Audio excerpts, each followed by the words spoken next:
بسم اللہ الرحمن الرحیم۔ پیغام ڈیجیٹل ٹی وی کی طرف سے خوش آمدید۔ پیغام ڈیجیٹل ٹی وی نے اس سے قبل بہت سے ایونٹس کو بھی ہم نے کور کیا ہے اور ایکسکلوسیو سٹوریز بھی آپ کو کچھ بتانے کی کوشش کی ہے۔ تو گزشتہ 3 دنوں سے فیصل آباد کی تاجر سیاست میں تبدیلی نظر آ رہی ہے، جوڑ توڑ نظر آ رہا ہے، اور اس میں انجمن تاجران سٹی رجسٹر، فیصل آباد سکہ گروپ اور سپریم انجمن تاجران جو امین بٹ گروپ وہ دیکھنے میں سامنے آیا ہے۔ سب سے پہلے تو شیخ حسان اچھی جب انجمن تاجران سٹی رجسٹر فیصل آباد سکہ گروپ میں شامل ہوئے تو اس کے بعد یہ کہا جا رہا تھا کہ بہت بڑی تبدیلی نظر آ گئی ہے اور سکہ گروپ جو ہے وہ بڑا پاور میں نظر آ رہا ہے۔ تو اس میں کوئی شک نہیں، سکہ گروپ کے بہت سارے ایسے افراد ہیں جو ایفرٹس کر رہے ہیں کہ دیگر تنظیموں سے لوگ جو وہ لیے جائیں اور سکہ گروپ کو مضبوط کیا جائے۔ تو لیکن امین بٹ گروپ نے آج جو ہے وہ بڑا بریک تھرو کیا، اور عباس حیدر شیخ جو سابق جنرل سیکرٹری ہیں سپریم انجمن تاجران ہی کے، جب جاوید ظفر صدر تھے اور اس میں امین بٹ بھی عہدیدار تھے، تو ایسے انہوں نے یہ بہتر سمجھا کہ اپنے ہی تنظیم میں جو آلریڈی لوگ کام کر رہے ہیں، جس میں ذیشان جاوید ظفر ہیں یا دیگر لوگ ہیں، ان میں سے اس کو کنسیڈر کرنے کے بجائے ہم عباس حیدر شیخ کو ہی دوبارہ موقع دیں۔ تو امین بٹ کے بقول عباس حیدر شیخ کے حق میں زیادہ ووٹ آئے، لہذا متفقہ طور پر اکثریت رائے کے ساتھ عباس حیدر شیخ کو سپریم انجمن تاجران سٹی جو امین بٹ گروپ ہے اس میں ان کو جنرل سیکرٹری کے طور پر نامزد کر دیا گیا ہے۔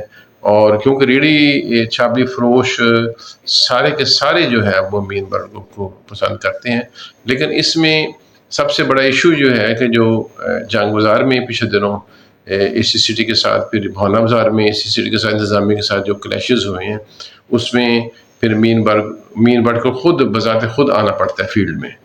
تو یہ بہت بڑا ایک ٹارگٹ ہے، ایک چیلنج ہے امین بٹ کے لیے کہ جب ایسے ایشو بنتے ہیں اور دکاندار 5 فٹ کی پابندی نہیں کرتے اور 5 فٹ سے آگے نکل کے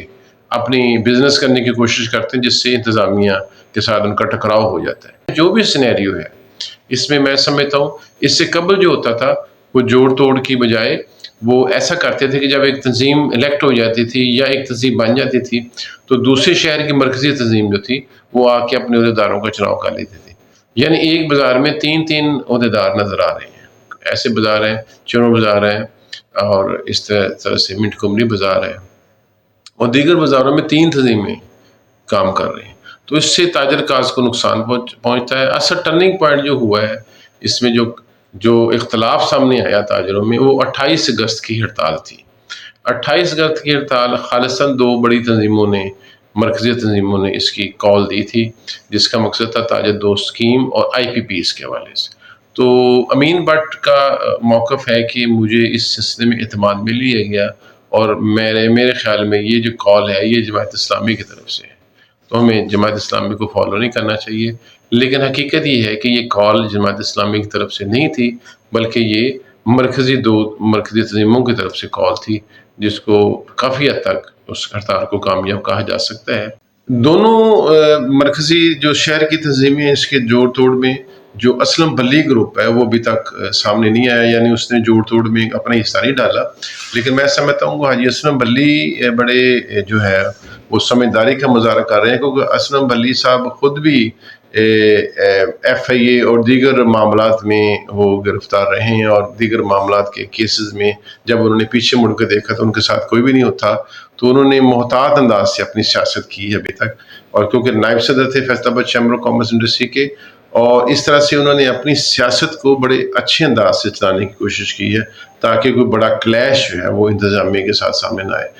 سکہ گروپ میں شاہد راگ سکہ کی ایسی شخصیت ہے جنہوں نے آگے بڑھ کے 28 اگست کی ہڑتال کو کامیاب بنانے کے لیے اپنی بھرپور کمپین چلائی۔ انہوں نے پورے شہر میں بینرز لگائے، پمفلٹ تقسیم کرائے، اور پورا ایک جو ہے ماحول بنایا ہڑتال کا۔ لیکن کیونکہ چند بازاروں میں اور چونک گھنٹہ گھر میں امین بٹ گروپ کی اس کی مخالفت کی، اور امین بٹ گروپ کا کلیش بھی ہوا جماعت اسلامی کے ساتھ، اور وہ ہڑتال جو ہے وہ کسی حد تک چونک گھنٹہ گھر میں تو نظر نہیں آئی، اور ایک آدھ بازار میں، 2 بازاروں میں، 3 بازاروں میں کچھ تھوڑا سا مسئلہ چلا، لیکن اوور آل میں سمجھتا ہوں کہ بالآخر تاجروں کو تاجر دو اسکیم میں آنا پڑے گا۔ نئی میر کے مطابق تاجروں کو، جس کو امین بٹ گروپ فالو کر رہے ہیں، انہیں تاجر دو اسکیم میں ہر صورت آنا پڑے گا۔ اور ایسی صورتحال میں جب نوٹسز آئیں گے اور ابھی کچھ وقت دیا گیا ہے، ریکویسٹ کی گئی ہے ایف بی آر کے ساتھ کہ آپ ابھی فیصل آباد اس طرح کے اور شہروں میں نوٹسز نہ بھیجیں تاکہ کوئی ایسا کلیش سامنے نہ آئے، ٹائم اور سٹیپ بائی سٹیپ میں یہ کام کرنے کی کوشش کریں گے ایف بی آر والے۔ جب یہ 8 بازاروں میں نوٹسز آئیں گے، اس وقت پھر تینوں تنظیموں کے جو تاجر ہیں ان کا جو صحیح موقع وہ سامنے آئے گا، اور ان کی جو جد و جہد ہے تاجر کاز کے لیے وہ سامنے آئے گی۔ پھر دیکھیں گے کہ گروپنگ جو ہے اس سے کامیابی ملی ہے۔ کبھی بھی گروپنگ میں کسی بھی کمیونٹی کو فائدہ نہیں ہوتا، وہ نقصان میں ہوتا ہے۔ تو تاجروں کے لیے آئندہ آنے والے دن جو ہیں کافی مشکل ہوں گے، اور جوڑ توڑ اگر یہی سلسلہ جاری رہا تو اس سلسلے میں آپس میں مزید جو ہیں وہ دوریاں بڑھیں گی۔